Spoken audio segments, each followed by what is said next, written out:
안녕하세요. 대면 멘토 신범철입니다. 오늘 알아볼 기업은 DLENC고요. DLENC에 관련된 이슈는 어떤 것들이 있는지 한번 같이 살펴보도록 하겠습니다. 일단 DLENC에 대한 이슈라고 하면은 실적 부분이 있죠. 그리고 이 실적이 꽤 좋지 않았다라는 겁니다. 결국에 DLENC는 건설업을 하고 있기 때문에 이런 원자재에 대한 압박을 견디지 못했다라고 이제 해석을 해볼 수 있겠죠. 그러면 23년도에는 이런 원자재에 대해서는 어떤 이슈가 있었는지 한번 같이 살펴보도록 하겠습니다.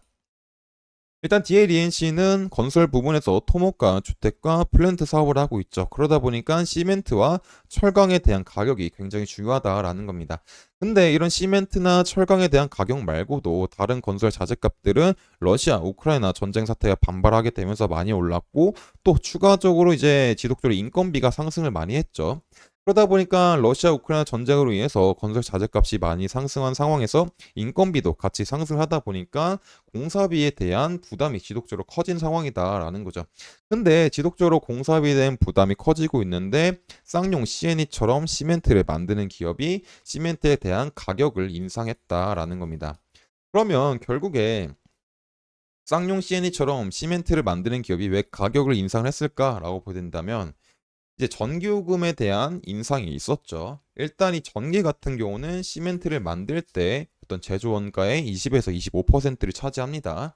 근데 이런 20에서 25%를 차지하는 전기가 22년도 4분기에 비해서 9.5%가 증가한 1kW시당 13.1원이 되었다라는 거죠.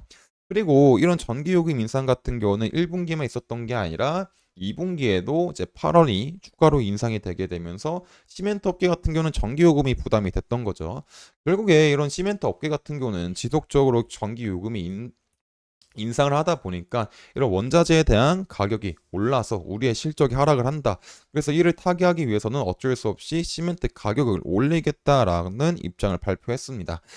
근데 이제 이렇게 시멘트 가격을 올리다 보니까 건설업계들은 많이 반발을 했었죠. 왜 반발했었냐라고 보게 된다면 전기요금이 시멘트를 만들 때 20에서 25%를 차지하긴 하지만 가장 많이 차지하는 건 유연탄이다라는 거죠. 이런 유연탄은 시멘트의 30에서 40% 정도를 차지합니다. 근데 이런 유연탄 같은 게 22년도 9월 달쯤에는 400달러를 넘게 위치해서 굉장히 비쌌지만은 한 23년도 5월달, 6월달쯤 되면은 150달러 밑에 수준으로 유지가 된다라는 거죠. 그래서 가장 많은 제조원가를 차지하고 있는 석탄에 대한 가격은 하락을 했는데 왜 지속적으로 시멘트의 가격을 올리냐라고 많이 반발했었습니다. 그리고 지금도 이런 석탄 가격들이, 유연탄 가격들이 150달러 밑에서 지속적으로 위치하고 있다 보니까 조금 더 많이 반발을 하고 있는 상황이죠. 근데 이런 시멘트에 대한 부분은 조금 합의가 아직까지는 덜 됐다라고 보시면 될 것 같습니다. 그리고 이제 시멘트뿐만 아니라 철강에 대한 부분도 있죠. 원래 이제 철강은 약간 23년도 초반, 22년도 말까지는 이제 톤당 한 97만 9천 원 부근이었는데 6월 달부터 5천 원 올린 105만 9천 원으로 상향 조정이 되게 되면서 철강에 대한 비용도 이제 조금 많이 부담이 된다라고 보시면 될 것 같습니다. 결국 이제 제가 설명했던 거는 어떤 시멘트와 철강에 대한 부분이지만 다른 원자재에 대한 문제도 많습니다. 결국 이런 원가율에 대한 문제로 인해서 이제 22년도 직전 사업연도와 상해 사업연도 23년도에 대한 매출액을 비교해 보면은 6.6%가 증가한 수치긴 하지만 영업이익 측면에서는 33%, 당기순이익 문제에서는 53%가 감소했다라는 이제 좋지 않은 결과가 나왔다라는 거죠. 결국 이제 매출액 부분에서는 그렇게 큰 차이가 없지만 원자재에 대한 가격 문제로 인해서 이런 하방 압력은 피할 수 없었다. 그래서 영업이익과 당기순이익이 조금 좋지 않았다라고 해석해 볼 수 있을 것 같습니다. 그리고 뭐 또 추가적인 건설업에 대한 이슈들은 많다 보니까 이런 것들도 제가 지속적으로 확인을 해서 여러분들한테 알려드리도록 하겠습니다. 그래서 DL, ENC에 관심이 있으신 분들은 제 영상을 시청해 주시면 감사하겠습니다. 그래서 이제 주가도 한번 살펴봐야죠. 그래서 주가를 살펴보게 된다면 DLNC에 대한 주가는 일단은 주봉상에서 저점이 28,000원 부근을 찍고 반등이 오면서 상승을 하나 했지만 이런 4만 원대 부근은 단기 평선 중 하나인 120평선이고 120평선이기 때문에 이 부근을 현재 넘지 못하고 눌리고 있는 중이다라는 거죠. 그래서 이런 부분들은 일봉에서 조금 더 자세히 살펴보도록 하겠습니다.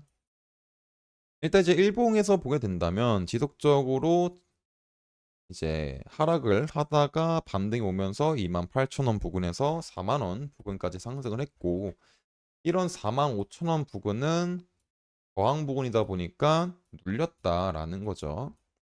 근데 지금 당장 이평선들의 상황을 보게 된다면 60평선은 완만하게 상승을 하고 있긴 하다.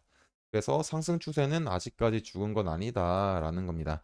하지만 계속 지속적으로 고점 부근에서 거래량이 터진 음봉이 나왔다 보니까 지금 당장 추가적인 폭발적인 상승은 조금 예상하기가, 기대하기에는 살짝 힘든 부분도 있다라는 거죠.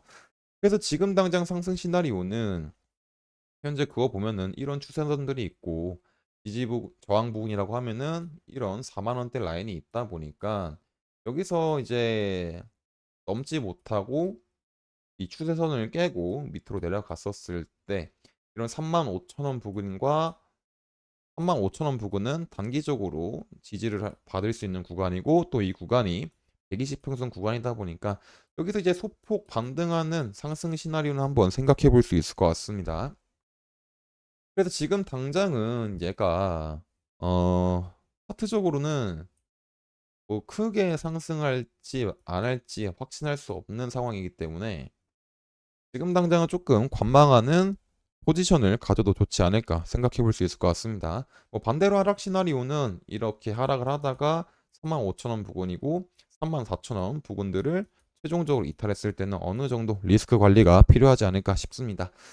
그래서 이제 DLENC 또 지속적으로 주가를 살펴봐야 되기 때문에 이런 부분들도 제가 지속적으로 확인을 해서 여러분들한테 알려드리도록 하겠습니다.